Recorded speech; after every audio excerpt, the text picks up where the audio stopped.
Oh my gosh, I have a pimple like right by my nose. You know those ones like you could feel it, like it hurts, like ah, this is so annoying. Hello everyone! Today I'm going to be sharing with you guys a review, technically two reviews, on two new foundations that have recently launched. I've been getting a ton of requests from you guys to review them, talk about them, see how long wearing they are, do an all-day wear test, and so I figured, since they're both kind of similar, I might as well put them both on my face, and then we'll see at the end of the day which one is better. And the foundations we're going to be testing out today, one is by Makeup Forever. It is their Matte Velvet Skin 24-Hour Foundation. We're going to be comparing it to the Beauty Blender Bounce Liquid Whip Longwear Foundation. And I know there has been a lot of discussion, a lot going around some of these launches, especially with Beauty Blender. So I hope you guys find this video helpful. If you do, give it a big thumbs up. Don't forget to subscribe. I know you want to. Make sure you subscribe before you leave this video. Don't forget. It's right. Hold on. Where is it? Here? I think it's here. But I want to get into all of that. I want to talk about it, swatch it, put it on my face. I want to do a full day wear test, show you guys at the end of the day which one is held up, which one hasn't. I mean, both, hopefully they both do, but you never know. And without further ado, let's jump into this. Okay, so let's talk a little bit about both of these products, and we'll start with the Beauty Blender because I'm sure that's what most of you are here for. This is, to my understanding, their first launch into colored cosmetics, and they started with their foundation. Kind of makes sense because this is used to blend out foundation, so it kind of made sense that that is their first product that they're going to launch. It is a full coverage velveteen matte, as they call it. I always think of the Velveteen Rabbit. Anyone else? Finish, and it's supposed to last up to 24 hours, which is why I want to compare it to the Makeup Forever one, which is called Matte Velvet 24-hour wear. This also has hyaluronic acid in it, which is really good for hydrating the skin. I love it personally. That's what I use for most of my like skincare stuff because I find that it's going to give my skin the moisture it needs without making me look like a grease ball. It is available in what they call 32 blends, not shades, they call it blends, which is going to address not only tone, but also skin texture so your complexion looks smooth and even. And the reason this has been getting so much press recently is because the shade range that they launched, while 32 is a big number and you think of 32, you're like, wow, that's great. But there seems to be missing a lot of range within like the deeper skin tones. I don't have all of them. I didn't receive a press kit. I bought these myself because I wanted to test them out. So I don't know like by hand, like seeing them, but seeing the swatches, that seems to be the case. And it's just kind of interesting, the color range that they came up with, because the woman who founded it, she did like a couple of interviews, and she said that she works primarily with women of color, so she feels she is an expert in this color range. And those with deep tan and dark skin tones, they understand that finding the right color foundation is all about matching your undertone. And she wanted to offer a variety of undertones from neutral, warm, cool, and olive, and a special ultramarine blue to create a deep, rich tone. It's interesting to me that the founder kind of created this foundation with medium and darker skin tones in mind, and yet this is the area that seems to be the biggest hole within the entire foundation launch. So my hope is that they see these videos and articles and they want to make a change and they expand the line, which they should have had from the beginning. And then when they go into like concealers and stuff, it's already like a really great mix. But I've been getting a ton of requests from you guys to talk about it, to wear it, to try it out, but did want to talk about that first because I think that the shade range that they launched with wasn't great. The packaging itself is very high end. It's very like bougie kind of packaging. It's got like this little like scoop here because it's designed like specifically for the Beauty Blender. Like it fits right there. Boop. And basically all you do, it has like a little like clicker kind of thing in the back here. And then I guess you, oh, that's locked, to open it. And then you press the button and the product shoots out here. And then you can like dip it with the Beauty Blender and apply it to your face. Should it be like down like that? I don't know. Okay. So it's like that. Okay, so I'm just gonna dip into the product and then apply it.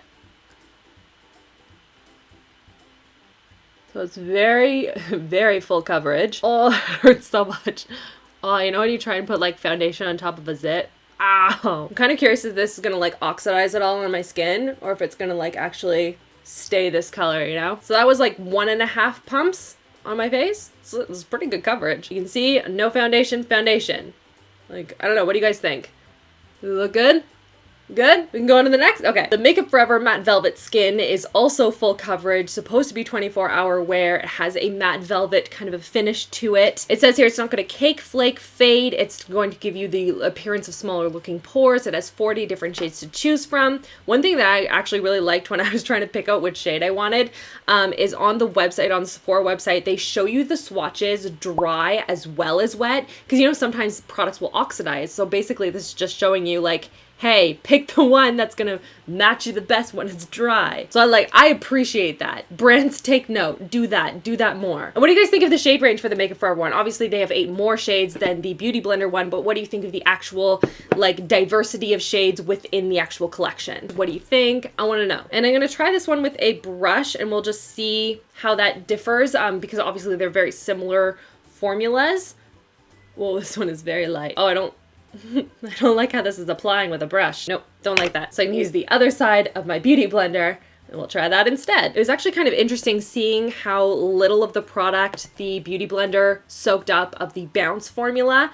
Usually with anything that's a very full coverage kind of a finish, I find that the Beauty Blender will like soak up a little bit of the formula, but it didn't seem to for the Beauty Blender one. In terms of like a first impression, having just applied it, I feel like the Beauty Blender one, it's like emphasizing the pores that I have in like this general area, but like I'm not super wowed by either of them. I don't know, I'm not loving the way either of them is sitting on my skin right now. Oh no, that's alarming. Like on camera, I want to say that the Beauty Blender side looks better than the Makeup Forever side, but up close, you can definitely see the pores more on the Beauty Blender side. Okay, now that I have the rest of my face complete, I'd say that this side still, I can see those pores. They're like little craters on my face today. The Makeup Forever side is sitting a little bit better, but like neither of them is like my favorite foundation ever. So this is as far in as my camera will go. So hopefully you guys can like tell what this is looking like. So you can see it's not quite covering up the zit on the side of my nose, which is fine. I didn't put any concealer or anything on it. I just wanted to kind of see how much it would actually cover. You can see that my pores are emphasized mostly on this side versus this side. How's that for a zoom in close up? So I'm gonna wear this on my face for the rest of the day, the evening, and then I will zoom in and show you guys what it is looking like, and we'll see which one I like better. Okay guys, so update, it is now 9:32, and this is what my makeup is now looking like. I have gone out, I went to an event, and of course the first thing I did when I got home was put on my pajamas. So my makeup looked really good out, and it looked really good in natural light. These like studio lights are super harsh.